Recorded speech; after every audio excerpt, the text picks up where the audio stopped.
नमस्कार मैत्रिणींनो, आजचे आपले मोदक कशापासून बनवलेत हे आपण एका उखाण्यातून ऐकूयात। गीताज वेज किचनमध्ये मोदक बनले आहेत आज पंढरपुरी डाळीचे। चला तर मग वाट कसली बघताय, पाहूयात कसे बनवायचे। तर त्यासाठी आपल्याला इथे 1 वाटी पंढरपुरी डाळ घ्यायची आहे आणि अर्धी वाटी साखर। तर आता हे दोन्ही आपल्याला मिक्सरमध्ये टाकून छान असं बारीक वाटून घ्यायचंय। तर इथे हे मिश्रण छान असं बारीक वाटून झालं आहे, एकदम ह्याचं पीठ करून घ्यायचं आहे। तर इथे तुम्ही पाहू शकता छान असं बारीक वाटून झालं आहे। आता ज्या वाटीने आपण डाळ घेतली त्याच वाटीने अर्धी वाटी साईसकट आपल्याला दूध घ्यायचं आहे आणि आता हे थोडं थोडं टाकून आपल्याला ह्याचं छान असं मळून घ्यायचं आहे। तर यामध्ये लागल तसंच हे दूध ओतत ओतत आपल्याला हे मळून घ्यायचं आहे। मैत्रिणींनो, तुम्ही जर अजूनही माझ्या चॅनलला सबस्क्राईब केलं नसेल तर प्लीज चॅनलला सबस्क्राईब करा आणि तुम्हालाही काही रेसिपीचे उखाणे येत असतील तर ते मला कमेंट करून नक्कीच सांगा।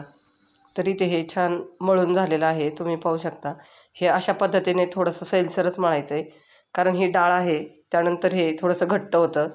तर एवढ्या दुधातलं एक 3 ते 4 चमचे दूध इथे उरलेलं आहे आणि आता हे छान असं मळून झालं की याला थोडासा तुपाचा हात लावून आपल्याला हे पुन्हा एकदा मळून घ्यायचं आहे।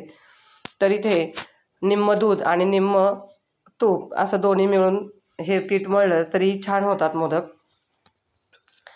तरी ते छान असं हे पुन्हा एकदा मळून झालं आहे।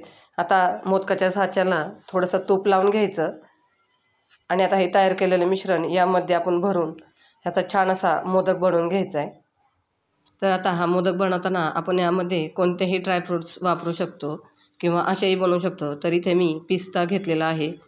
तर अशा पद्धतीने हा वरतून लावून नंतरून सर्व बाजूने छान असं प्रेस करत व्यवस्थित हा मोदक बनवून घ्यायचा आहे। तर तुम्ही पाहू शकता किती छान असा मोदक झालेला आहे आणि खायलाही तितका छान लागतो। तर अशाच पद्धतीने सर्व मोदक बनवून घ्यायचे आणि ते मस्त असे आपले सर्व मोदक बनवून तयार झालेले आहेत। तर तुम्हाला ही रेसिपी कशी वाटली हे कमेंट करून नक्कीच सांगा आणि व्हिडिओला लाईक सबस्क्राईब नक्की करा। पुन्हा भेटूया अशाच एका नवीन रेसिपीसोबत। धन्यवाद।